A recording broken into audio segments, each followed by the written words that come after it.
technique is Rampage.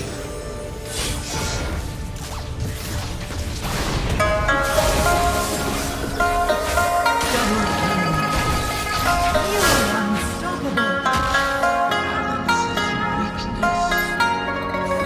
Mid turret is under attack. On my way. Retreat.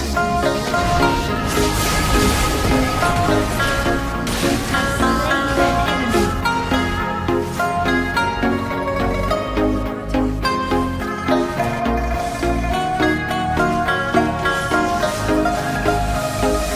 Yêu ai mà chẳng có lúc buồn, thương ai rồi cũng đến lúc buồn.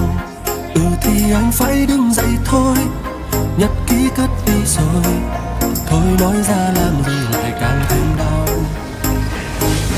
Nếu quay thời gian đến lúc đầu để nói rằng này chàng trai hãy nhớ cho người con gái cô đơn lắm đây, tại sao không níu lấy để mất đi một người chỉ vì vô tâm.